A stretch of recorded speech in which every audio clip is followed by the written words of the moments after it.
এটা explanation letter না তো। এটা কি? স্টুডেন্ট ভিসা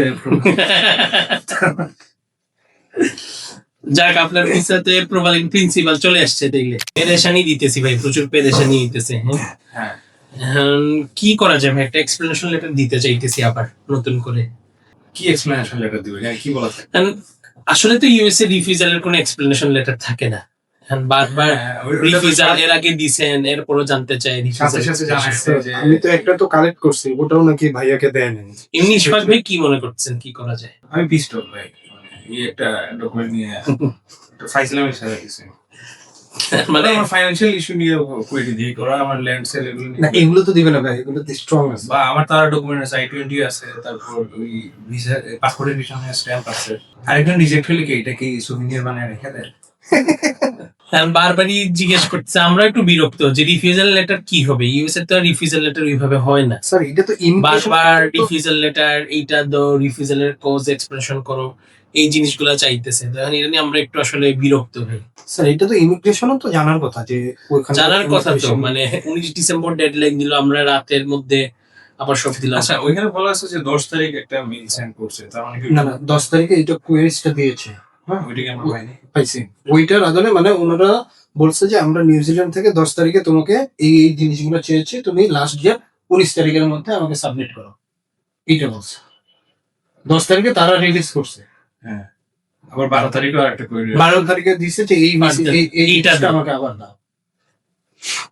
এখন স্যার ভাই চা খান, এখন তো আমাদেরকে আবার নতুন করে দিতে হবে। লিখে দিতে হবে। প্যারা হয়ে যাচ্ছে আসলে। ফেব্রুয়ারি ইনটেক হইলে আর উচিত।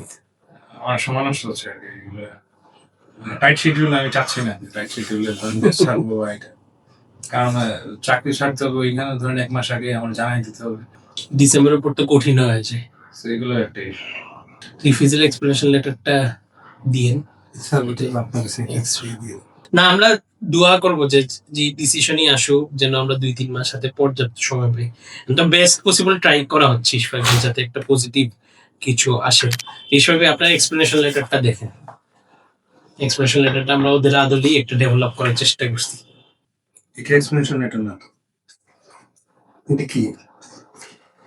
স্টুডেন্ট ভিসা যাক, আপনার ভিসাতে প্রোভাইডিং প্রিন্সিপাল চলে আসছে দেখলে। এটা কবে আসে? 19 ডিসেম্বর। এই 19 ডিসেম্বর জায়গায় একদিন আমরা আপনার খাইলাম 20 ডিসেম্বর। ভাবলাম আপনি আমাদেরকে এত মায়া করেন, এই নিউজটা ফোনে ফোনে দেওয়াটা তো খারাপ দেখায়। কংগ্রাচুলেশন। তাহলে ওইটাই ওদের লাস্ট কোয়েরি ছিল, দেন ওইটা পাওয়ার পরে সাথে সাথে সাথে দিয়ে দিছে। হ্যাঁ, তারপর ওরা ছুটিতে গেছে। আমরা ভাবছি যে আপনার ভিসাটা হবেই হবে ইনশাল্লাহ। এটা স্যারও তারপরে বলে দিল আর কোনো কিছু দেখার নেই, আপনি সাবমিট করে দেন। বলার পরে সাবমিট করছি। স্যার তো ওইদিন আপনার জার্নিতে ছিলাম। জার্নিতে ছিল, সবকিছু আমি বাসা থেকেও করতেছি, স্যার জার্নিতে মানে বাসে থেকে এই কাজ করতেছে, এর মধ্যে কমপ্লিট। স্যারও ঢুকছে মনে হয় লেট নাইটে। লেট নাইটে বাসায়। আপনি যখন দিচ্ছেন তখন আমি নেটে আপনি সজাগ তো। সজাগ। আর যাক ইশফাক ভাই, আলহামদুলিল্লাহ আপনার ডিসিশন পজিটিভ আসলো। যান ভাই, কংগ্রাচুলেশন। আপনি থ্যাঙ্কস। আমরা আপনার একটু পেরা দিলাম ভাই।